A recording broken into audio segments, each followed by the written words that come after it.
ఆనాటి నుంచి ఈనాటి వరకు అన్న నందమూరి తారక రామారావు గారు నిరంతర స్ఫూర్తి ప్రదాత అని చాటడానికి ఇంటర్ విద్యార్థిని అయినటువంటి హేమమాలిని గారు ఆహ్వానిస్తున్నాం.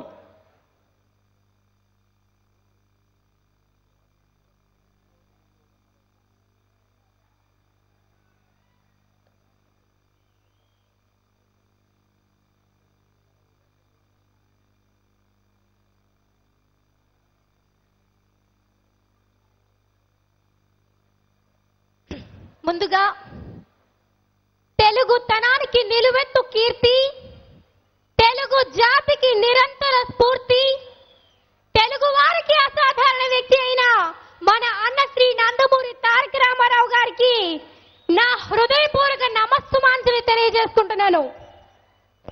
ప్రతి అడుగులో నిత్య నూతనత్వం, ప్రతి పనిలో ముందు చూపు, ప్రతి నిమిషం ప్రజల ఆనందం కోసం అన్వేషిస్తూ విజనైన నాయకుడిగా, నిజమైన నాయకుడిగా తెలుగు జాతి కీర్తిని ప్రపంచ నలుమూలలా చాటుతూ తెలుగువారి రాజధాని అమరావతి సృష్టికర్త మన ప్రియతమ ముఖ్యమంత్రి వర్యులు శ్రీ నారా చంద్రబాబు నాయుడు గారికి నా హృదయపూర్వక పాదాభివందనాలు తెలియజేసుకుంటున్నాను.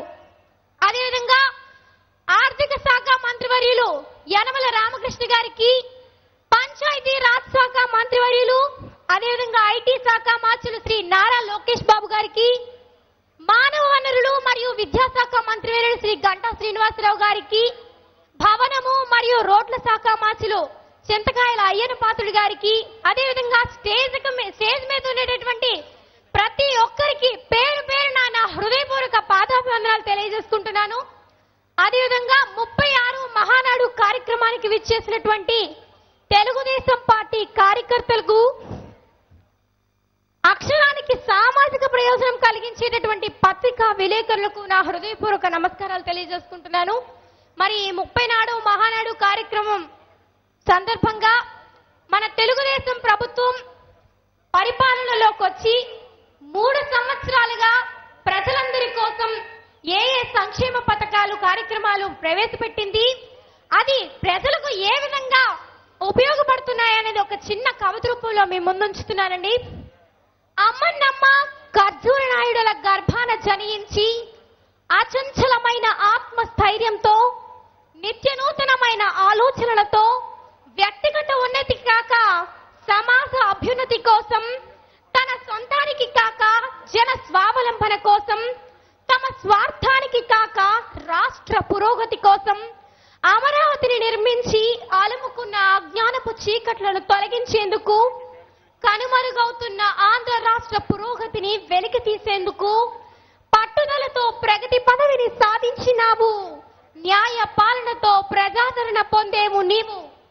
యువత భద్రతే నీవు కోరుకుంటావు, వారికి ఉజ్వల భవితనందిస్తావు. బీడు భూములు పంట భూములు అయ్యేందుకై ఈ పట్టిసీమ నీ కృషితో రతనాల సీమగా మారింది రాయలసీమ.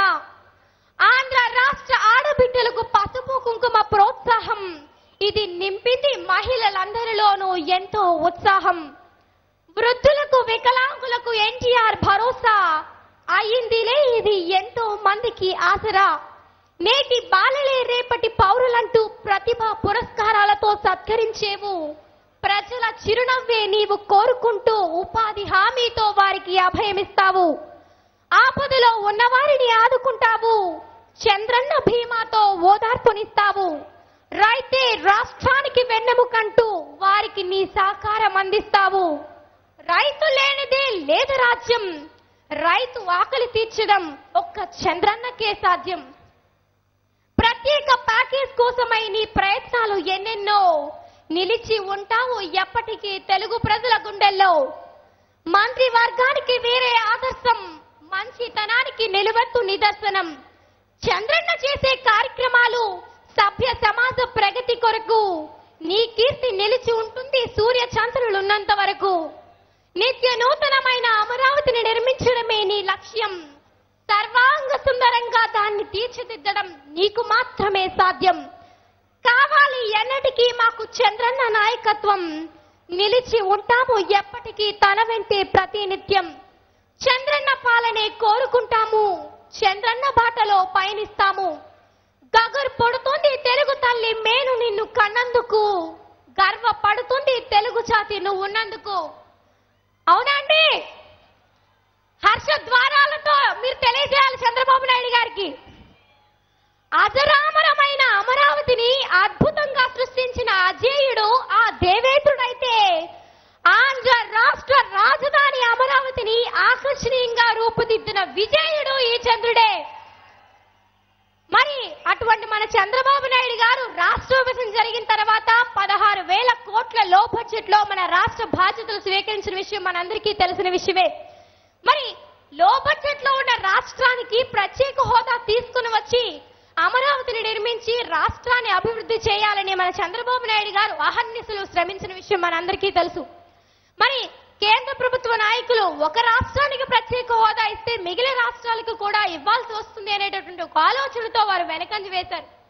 మరి ప్రత్యేక హోదా రాని పక్షంలో ప్రత్యేక ప్యాకేజ్ అయినా సరే తీసుకుని వచ్చి ఆంధ్ర రాష్ట్రాన్ని అభివృద్ధి చేయాలని మన చంద్రబాబు నాయుడు గారు ప్రయత్నిస్తూ ఉంటే ప్రత్యేక హోదా తీసుకురాని ప్రభుత్వం చేతకాని ప్రభుత్వం అని వైసీపీ జగన్మోహన్ రెడ్డి గారు విమర్శలు చేస్తూ ఉన్నారు.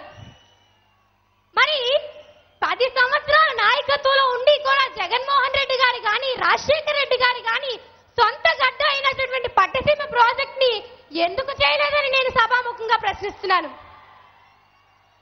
ప్రతిపక్ష నాయకుడుగా ఉన్నప్పటి నుండి కూడా మన చంద్రబాబు నాయుడు గారు పట్టసీమ ప్రాజెక్టు కోసం పోరాడుకుంటూ వచ్చి తమ ప్రభుత్వంలో తమ పరిపాలనలో పట్టసీమకు నీళ్లు ఇచ్చిగా ఇవ్వగలిగారు. ఇప్పుడు పోలవరం ప్రాజెక్టు ఎండింగ్ స్టేజ్ లో ఉందన్న పట్టసీమకు నీళ్లు ఇవ్వగలుగుతున్నారంటే ఒక్క మన చంద్రబాబు నాయుడు గారి వల్లే సాధ్యమైంది. మనకి ప్రజలకే తెలిసిపోతుంది చేతకాని ప్రభుత్వం ఎవరిదో సమర్థవంతమైన పరిపాలన ఎవరిదో. మీరందరూ కూడా హర్షధ్వానాలతో సమర్థవంతమైన నాయకుడు మన చంద్రబాబు నాయుడు గారికి తెలియజేయాలి. మరి ఒక పక్క నిధులు తేవడానికి మన చంద్రబాబు నాయుడు గారు ప్రయత్నిస్తూ కూడా ఆంధ్ర రాష్ట్ర ప్రజల కోసం ఎన్నో సంక్షేమ పథకాలు వెలుగులోకి తీసుకొచ్చారు.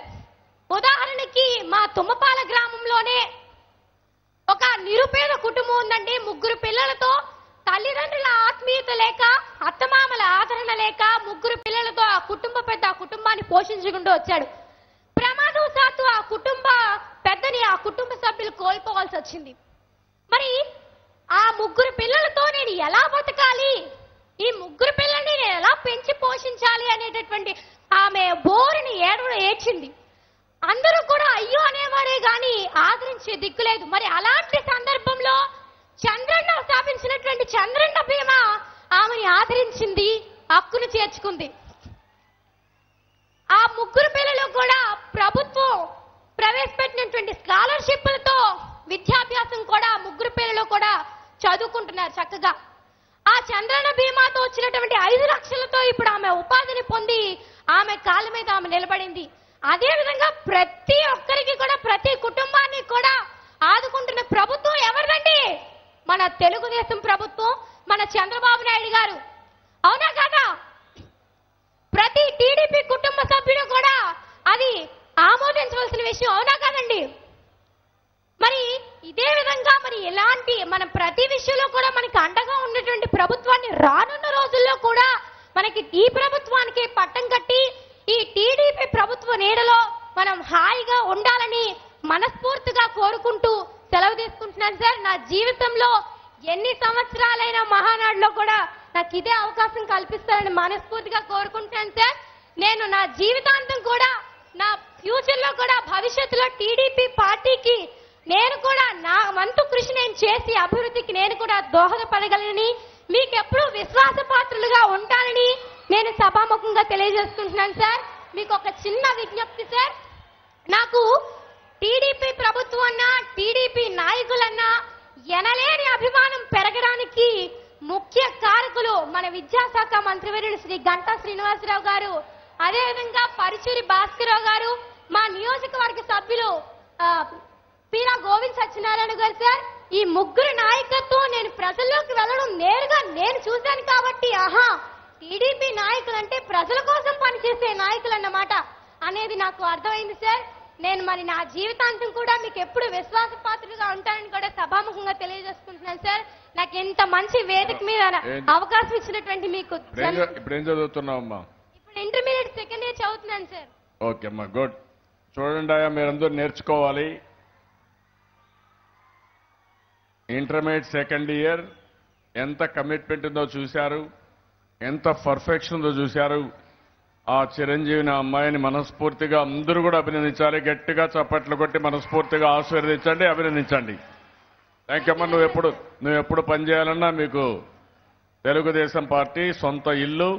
నువ్వు ఎప్పుడైనా రావచ్చు, ఎప్పుడైనా మాట్లాడచ్చు. నీకు మాత్రం హక్కు కూడా ఇస్తున్నా, ఎందుకంటే బ్రహ్మాండంగా మాట్లాడుతున్నావు. పార్టీ పైన చాలా రీసెర్చ్ చేశావు, ప్రభుత్వం పైన రీసెర్చ్ చేశావు. నీకు ఎప్పుడు ఇది అవకాశం ఉంటుంది. మనస్ఫూర్తిగా మళ్ళీ ఒకసారి అభినందిస్తూ మనస్ఫూర్తిగా ఆశీర్వదిస్తున్నారు. కంగ్రాచులేషన్స్ అమ్మా, గుడ్ లక్. ఆ చిన్నారికి మరొక ధన్యవాదాలు తెలియజేసుకుంటూ తదుపరి మాట్లాడడానికి వస్తున్నటువంటి వ్యక్తి రాష్ట్ర టీడీపీ సమన్వయ కార్యదర్శి అయినటువంటి గోవర్ధన్